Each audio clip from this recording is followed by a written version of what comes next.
Bueno, estamos viendo los drones subacuáticos de nuestro amigo Jon McBride, que hemos quedado con él, tenemos una foto que es como una especie de referencia, ¿no?, en el mundo de los drones. El mundo de los drones es una referencia, inventa cositas, sobre todo pilota muy bien y lo que hace es bloguear muchísimo. Ah, vale, tiene un blog directamente. Sí. There you are. Aquí está, we were talking about you. Oh, Yeah, very good. we were saying that you have an excellent blog and he knows you because of the posts. Sure.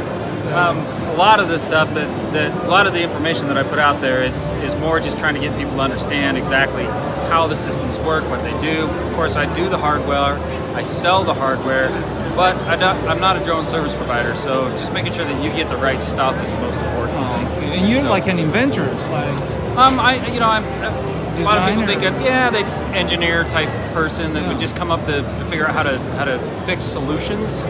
So we're solution centric. I try to figure out how a FLIR camera might work with a specific drone, or how I can incorporate a drop system onto something. I mean, it's just standardized RC, but sometimes I can work with a manufacturer to create something that's kind of specific to the job, that's more specific to it. So even these guys, if you know, Thunder Tiger themselves, we've worked with them for a number of years.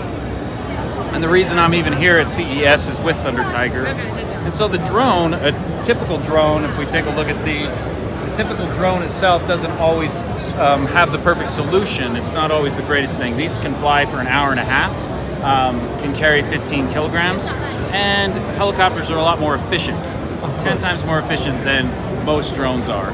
So, and their stability in the air is a lot better. But they were going to ask about submarines and ROVs and how they work, and what's really cool about this is that it flies like a drone. That's what's really neat. So it moves in the water like a drone. It moves forward, it moves back, left and right, up and down. And so it's very similar to actually operating a drone underwater. Yeah, so all of the flight controls are very similar. So that's why I like it. They're still working on that, but we're trying to keep it under 10,000. So it's still a very specialized system, fairly different as far as control goes, but we've got basically feed coming through. Batteries are on board to keep the buoyancy good, but that's kind of the idea. So we've got HD monitor coming through. You've got telemetry data coming through. But still, like the typical ROV like this could be upwards of $50,000 to $60,000 rather than sub 10,000 US. Look at los precios. He was telling me that the prices you have are very good. Yeah, and it's just trying to keep it at a manageable point, so it's not, overly expensive. And I look for these things to try to, again, help, help the market. I'm all about helping the industry and the market move forward rather than making the dollars off of every purchase. So, well, thanks for your job. Oh yeah, absolutely. Thank you.